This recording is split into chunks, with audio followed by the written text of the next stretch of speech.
Shalom and welcome to Messianic Delaware. My name is Jerry Mitchell, and I can't tell you how much of an honor it is to have you join us today as we look at something so drastically important and so misunderstood. Today we're looking at living through grief. And what we have discovered at Messianic Delaware is that many people in the United States don't understand what grief is.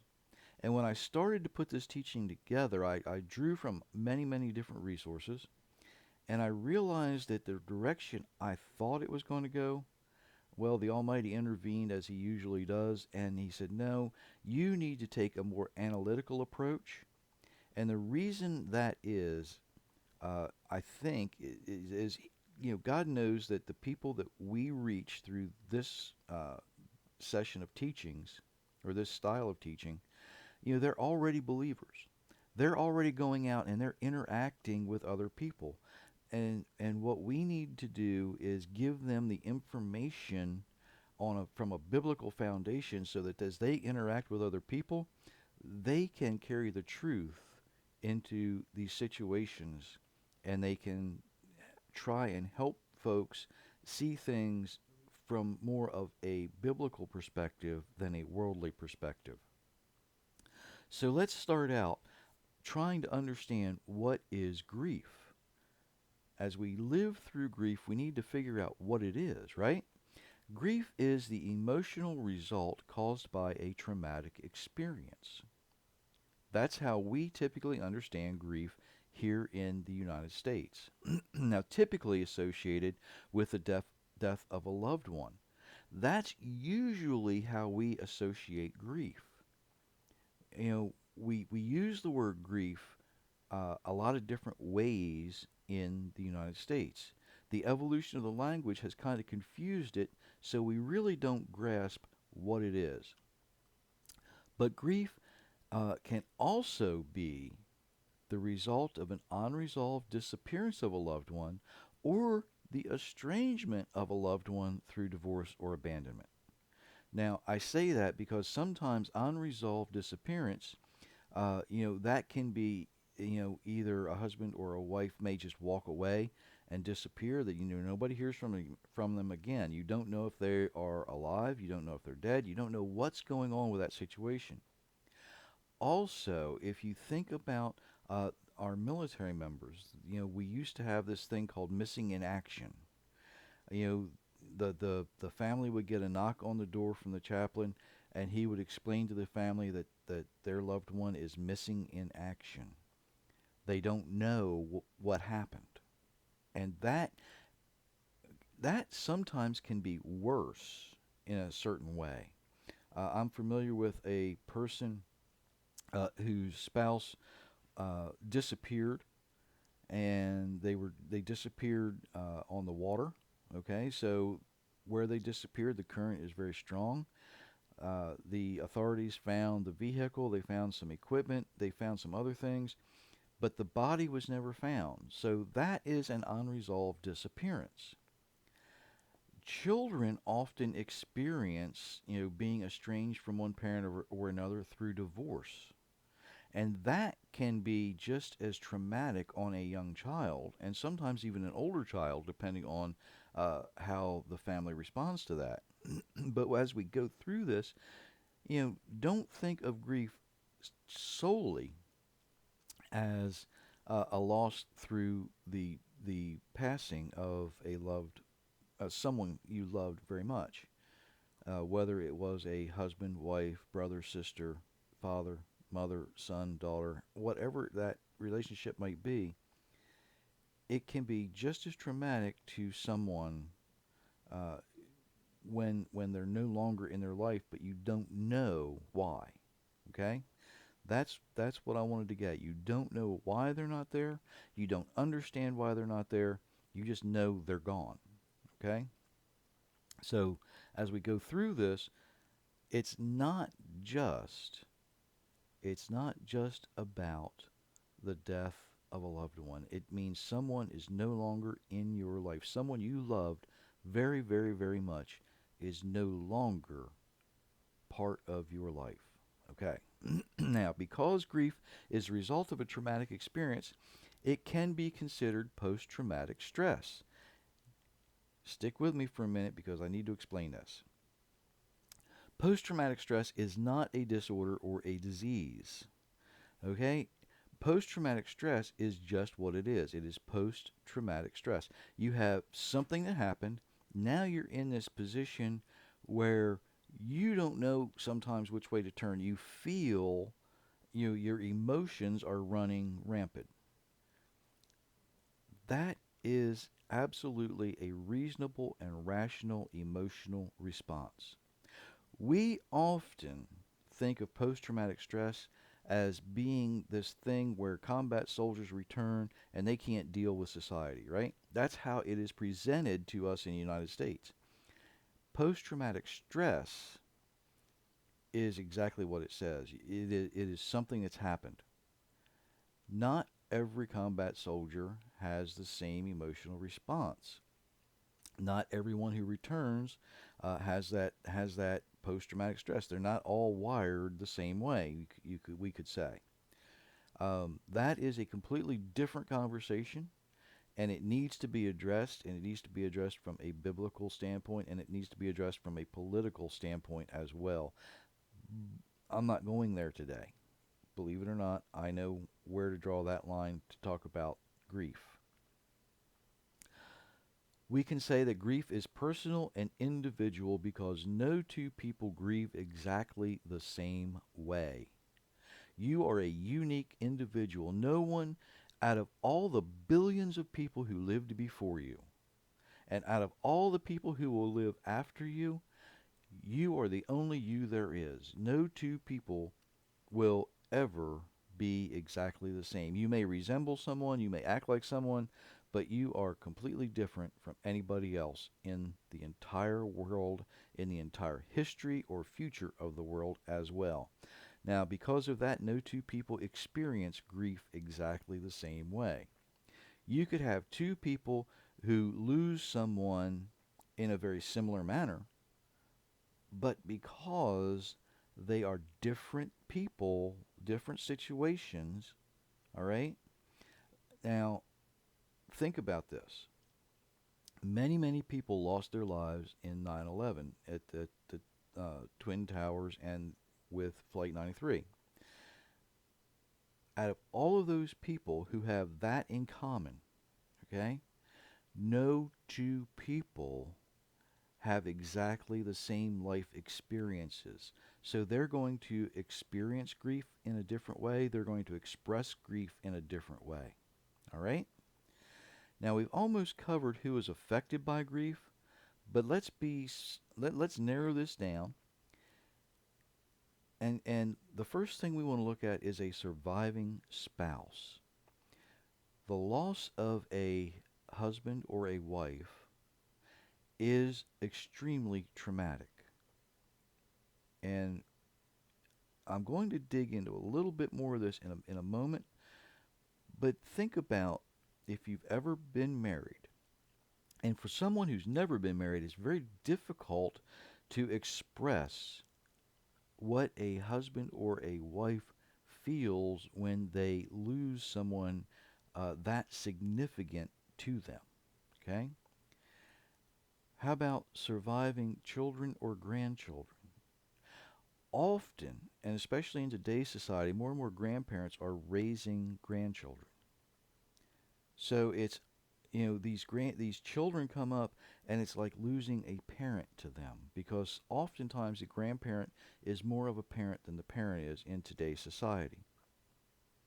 But children and grandchildren are affected by grief. Surviving parents and grandparents. The loss of a child, the loss of a grandchild, is a significant traumatic experience. Whether it is through accident, disease, whatever the cause of that loss is, it is a traumatic experience. Surviving siblings, brothers and sisters, oftentimes, oftentimes get to this point of closeness where they have this bond with the other. And when that loss occurs, it is it is a really really traumatic experience. Now sometimes siblings aren't that close. Sometimes they are though. Sometimes they are. Close friends. If you have someone who is close to you, however, now think about this, you are not in a family situation. You're not married. You're not, in that traditional family role. Maybe you were living together. Maybe you were business partners. Maybe I know a couple of people who actually are closer than family simply because they have the same interest. All right, they work in the same industry, but not together. All right, they're not exactly competitors, but what they do is they support one uh, person's work supports the other person's work, so they're very very close. However, they go home to their own families at night. So, but these two folks, they are very very close. They work together. Their bond is absolute and certain. I know people who live together without benefit of marriage, and I'm not going into that one way or the other, but I'm saying that the loss of one or the other of the people in in those situations, I should say, is just as traumatic because you've lost someone you depend on, you've lost someone you know and care about and think you cannot live without, which brings me to the grieving journey. All right? And I say the grieving journey because it's not a process. It's not something that we can reduce to a checklist. All right? Okay, I'm going through the grieving process. I don't believe it. That's denial. I can check that one off. I've already done that. I'm angry that they're gone. I've checked that one off. I can accept, I've accepted it. Whatever that checklist is, that's not what the grieving journey is. Okay? There's some going to be some sociological folks, some psychiatrist people, some psychiatric people who are going to disagree with that.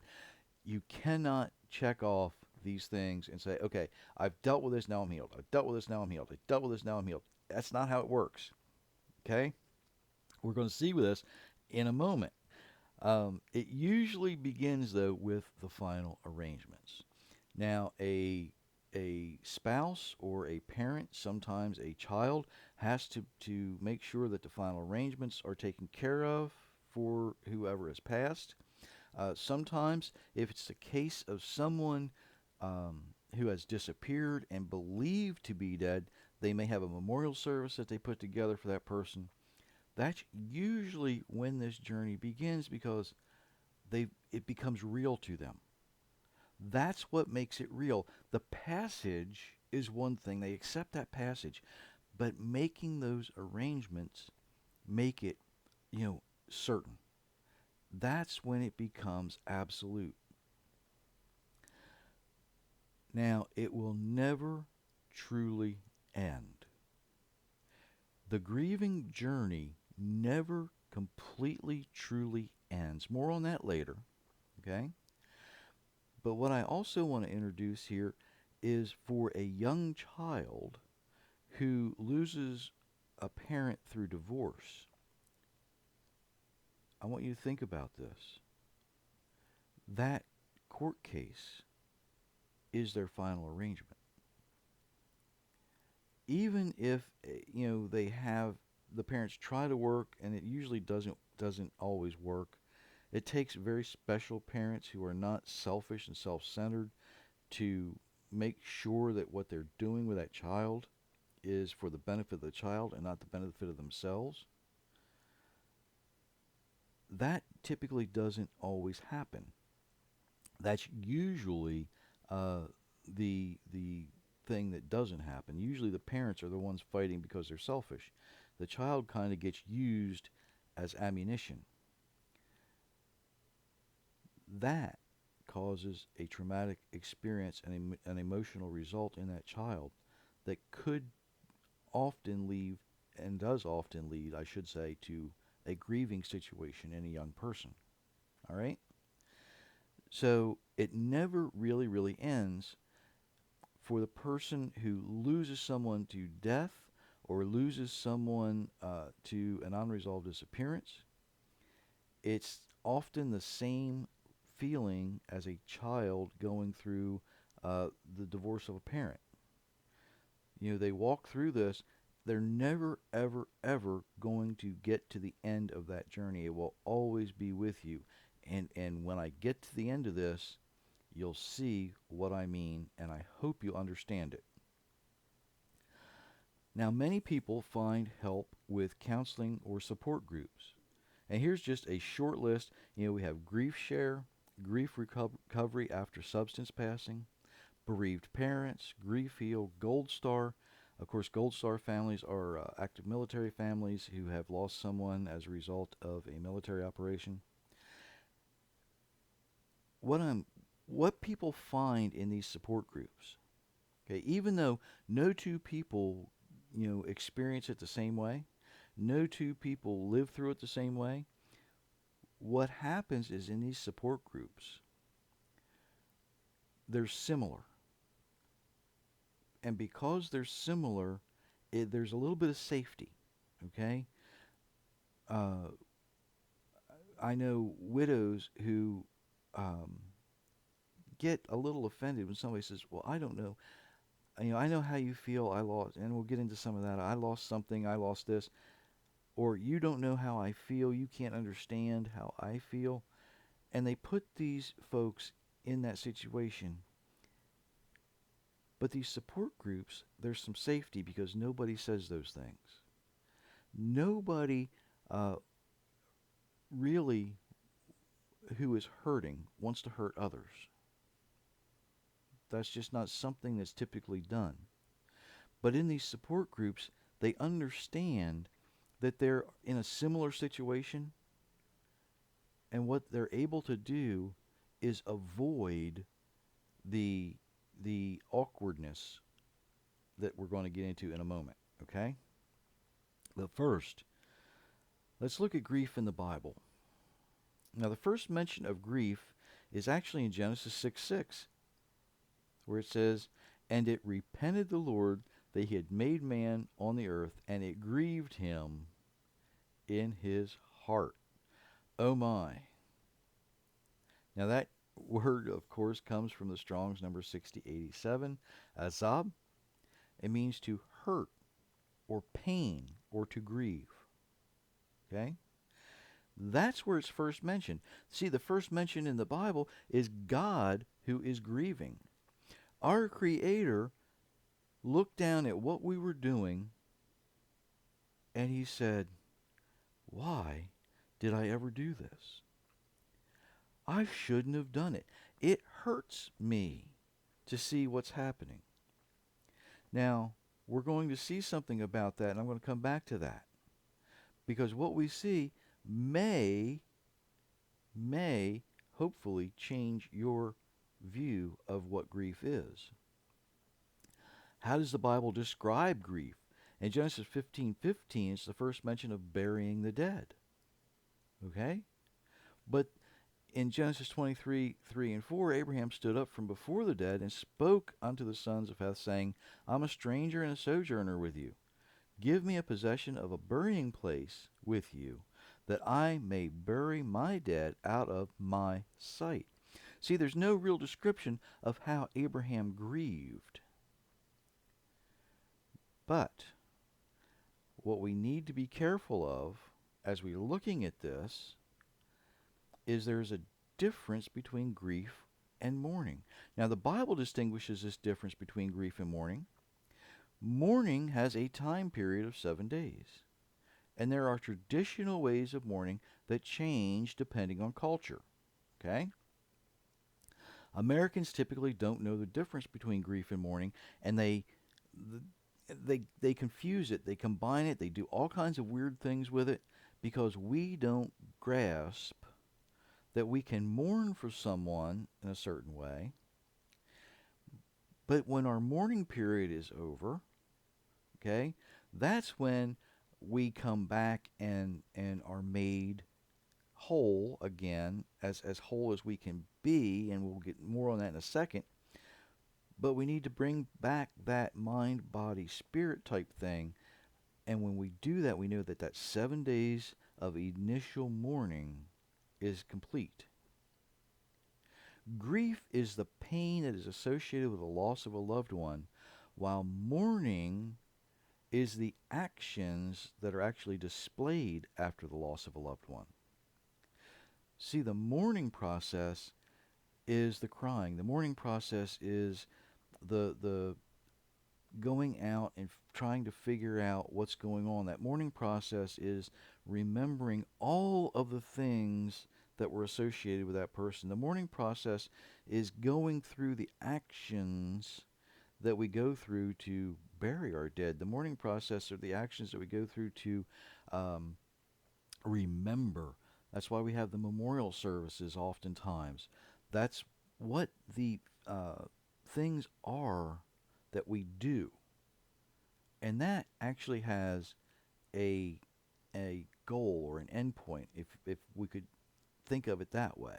You reach that final seventh day and you say, okay, now I have to figure out how I'm going to live through my grief, which is really important because it is absolutely possible to live through grief with a purpose while glorifying the Father.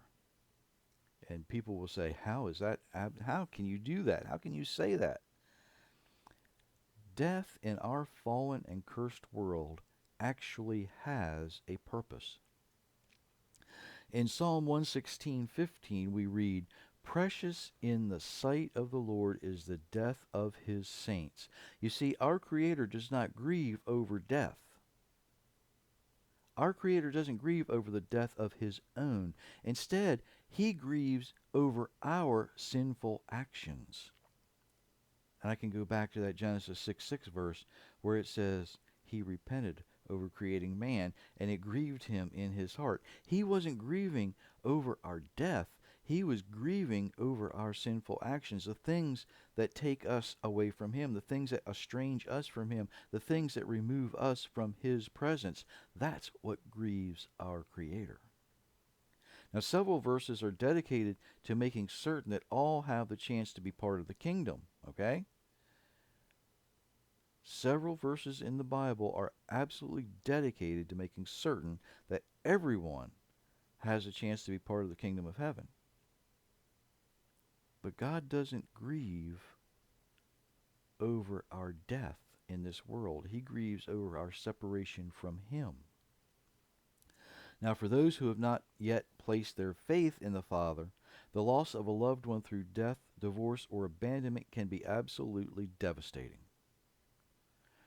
They don't have that comfort knowing who their Creator is.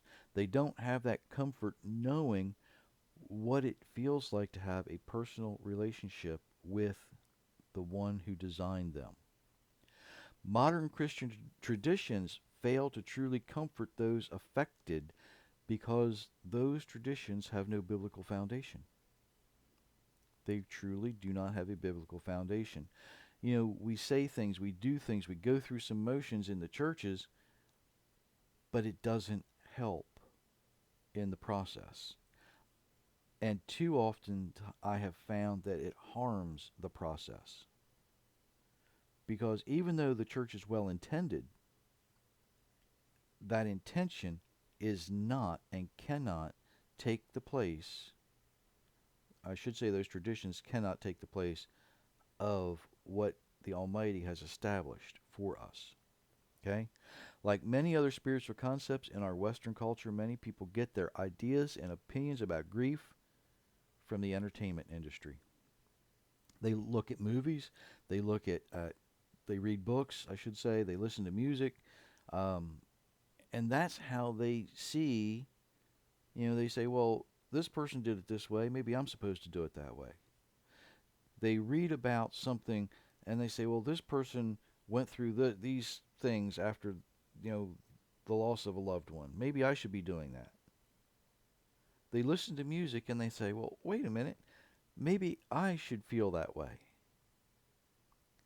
And instead, what they should be doing is looking at the example that God gives to us and saying, maybe I should be doing it that way. Maybe I should be doing it God's way. Maybe I should try to do it God's way.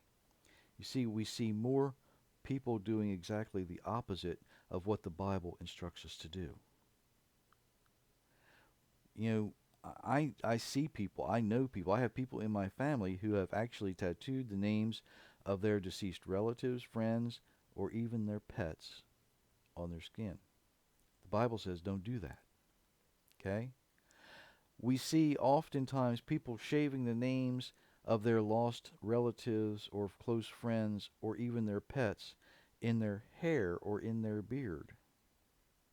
The Bible says don't do that. There's a reason these things are in Scripture. There's a reason these things are in Scripture. Because most people do not understand grief. They fail to communicate properly with survivors. they they they do the things that the Bible says don't do. And then they come to people and they say things, you know, who have just lost maybe a husband or a wife or a son or a parent or a daughter, you know, someone very close. And they'll say, "Oh, I know just how you feel. I know just how you feel. Oh, it's maybe," they say something like, "Oh, they're in a better place now." Wait a minute. You know, you don't know where they are. You know, someone who doesn't believe, someone who doesn't understand, doesn't have that relationship with their Creator, and they're coming to someone and saying, "Oh, they're in a better place now." Where's that better place? If you're one of these people who's maybe an evolutionist who believes that after we die, there's nothing, is that a better place? Is that what you're trying to present? I hope not. Someone in the church, you know, might say, "Oh, they've earned their wings." No, that's not how it works. See, these phrases don't comfort the survivor. They fill in the silence when you don't know what to say. Okay? Other things not to say to a survivor might include, "Oh, your spouse, your child, you know, fill in the blank, was such a wonderful person." And then they begin to tell you, you know, they reminisce about some instance that they remember. You know, um, don't do that, okay? that that's just not really comforting. Maybe they'll come to you and say, "I'm sorry, I know it's tough. We had to put our Fifi or our pet or our kitty or whatever they say down, and we just feel terrible about that." When you're equating the loss of a pet to the loss of a parent or a spouse, don't do that. All right? Just it's not something they want to hear. It's not something that's even closely resembled. In fact, what you're doing is you're removing the importance of their grief and you're trying to make them feel sorry for you. Okay? Something else. Time heals all wounds. Well, you know, don't worry about it. Time heals all wounds. You'll feel better soon. I've heard that. I've heard that.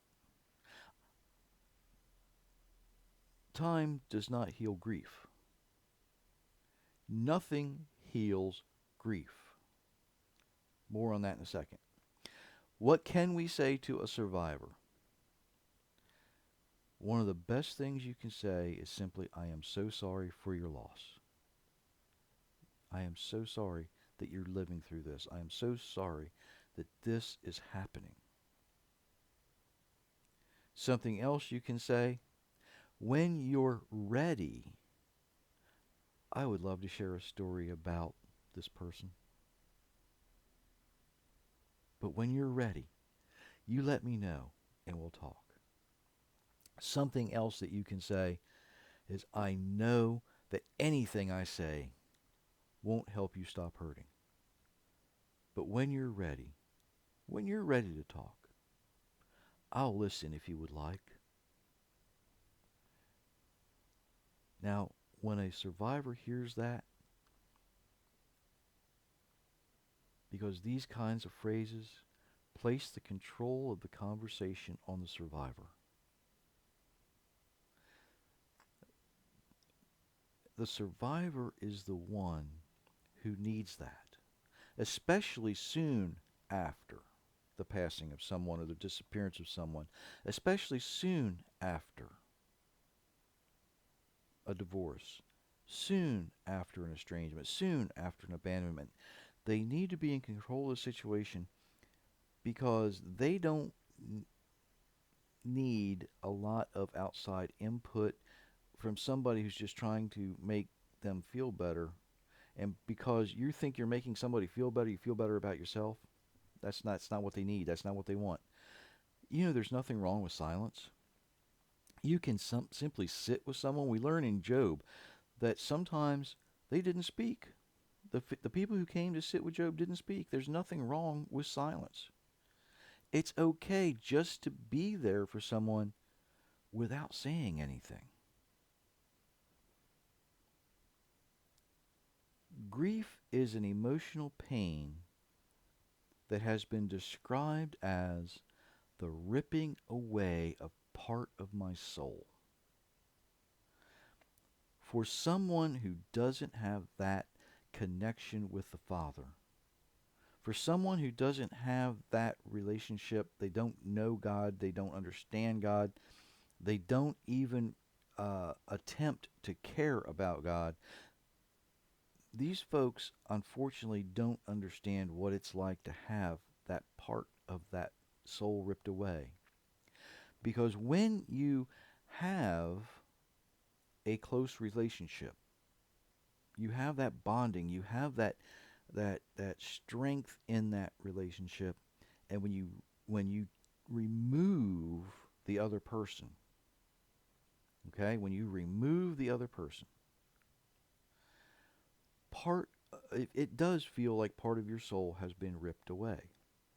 Now, I've said this before in other venues. When my father died, my mother was a survivor, okay? I understood his death. I knew exactly what to expect. We were ready for it. He had been going through that process for a period of time. And I mean the process of dying, I should say. He'd been going through that. We understood that. It was okay. We knew that it happened. And even though I was going through the mourning process, going through the grieving process, I understood it.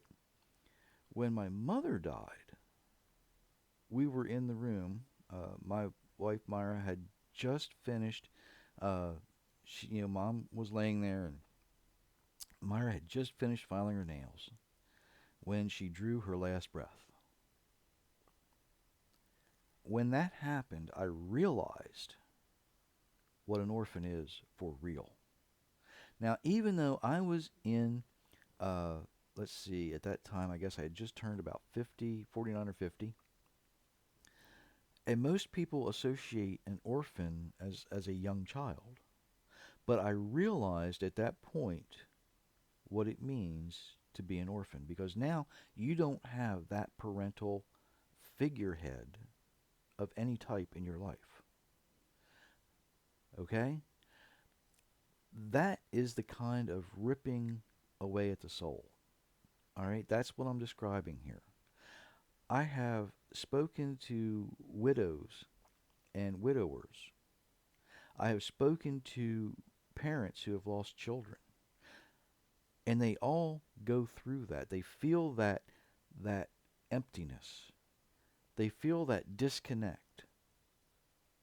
They feel exactly what that is to acknowledge someone is no longer there. All right? And I share all of that to say this. Grief is not a process. You don't go through it and make a checklist. All right? Grief is more like a tunnel. And the way we live through grief is by not allowing this tunnel to collapse in on top of us. This tunnel should get larger as time passes.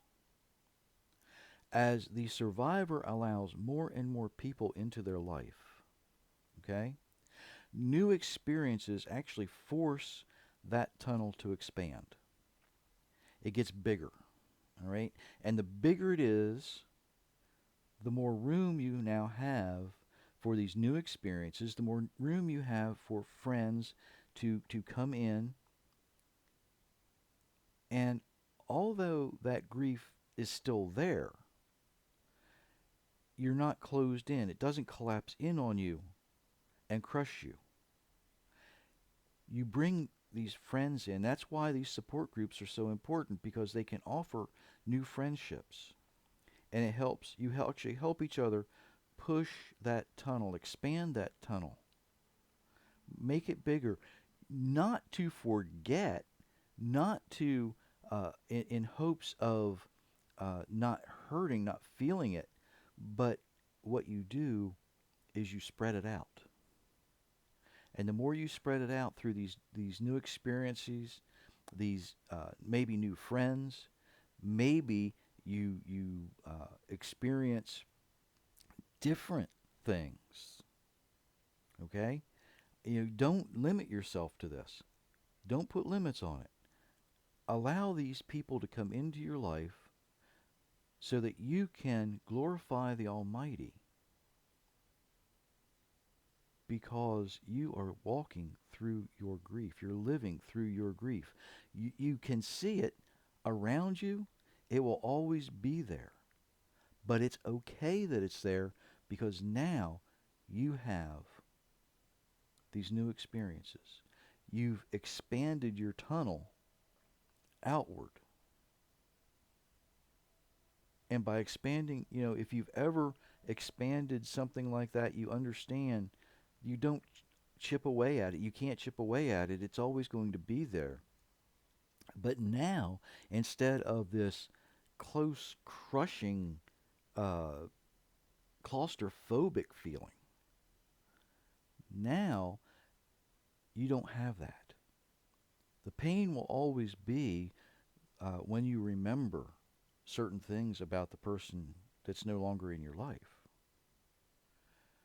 But because you're sharing your experience with people, you're allowing these new experiences, you're doing things, you're going through the motions of living. Okay? Now, what you've done is you have grown, and I don't want to say a new circle of friends, because many of them may be the same friends, but now that closeness includes your pain. When you allow them in to accept a little bit of your pain, it pushes that tunnel outward, even though it's always going to be there, and you walk through it. Now, the really, really cool thing is you can live through grief. It is absolutely possible. And you can accomplish this while you glorify your Creator.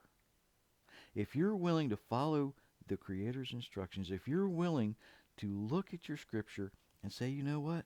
God doesn't grieve over death. He says, precious in His eyes is the death of one of His own. And if you lose someone who is a believer, you know where they're headed. You know where they're going. You know what's coming. And you can glorify the Father in that and be a witness in your strength. I am fortunate enough to know two wonderful, wonderful witnesses who do this. I mean, their example is absolutely fascinating to me. The loss of their loved one is such that they understood it, they embraced it, they went through the mourning process, they went through the living through the grieving process, and as they really, really embrace this, they understand that when they embrace their relationship with their Creator, what happens, they still hurt, they still feel anguish, yes, but they don't feel that claustrophobic type of anguish. Okay? Our Creator doesn't grieve over our death. He grieves over our sinful actions. When we, in turn, learn to follow His instructions and do things the way He would have us do them, live the way we are designed to live, we can view the death of our loved ones as a loss not to be grieved, but as a way to glorify our Creator by helping others who might be watching our lives. Our witness should be, we are devastated, yes, by the loss, because they're not here anymore, because a little bit of our soul has been ripped away. But because we have the hope of our future, and we place the hope of our future in our Creator, now what we have is an ever-expanding tunnel. Because if we grow our circle of friends, if we allow more and more people to interact with us, and when we allow people to watch us witness as we walk through this tunnel of grief, and it gets bigger and bigger and bigger, and they see us glorifying the Father, that in itself is powerful. That in itself displays to even the people who might not believe, I don't know what you've got, but I want some of it. I don't know how you're able to walk this walk you're walking, but I need what you have. What more powerful witness is there? What more powerful witness is there than someone, especially a spouse, who can glorify the Father through the grief that they feel at the loss of a spouse?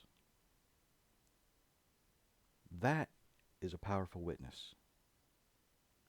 When you expand that tunnel to the point where people have so much light that they can look at you and say, I don't know how you do this, but I want what you've got. That is living through your grief.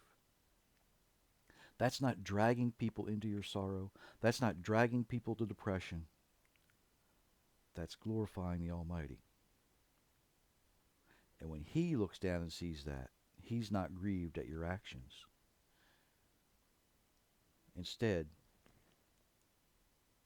He is jubilant. He's joyous.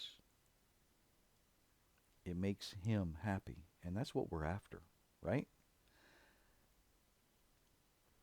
Don't be afraid to expand your tunnel. And as you go out and you explain this to people, feel free to use that analogy. It is an ever-expanding tunnel, because you're not pushing your loved one away, but you are including now many, many others in your witness that will glorify the Father. That's the best way I can explain grief. I should say, that's the best way I can demonstrate to you how to explain grief, right?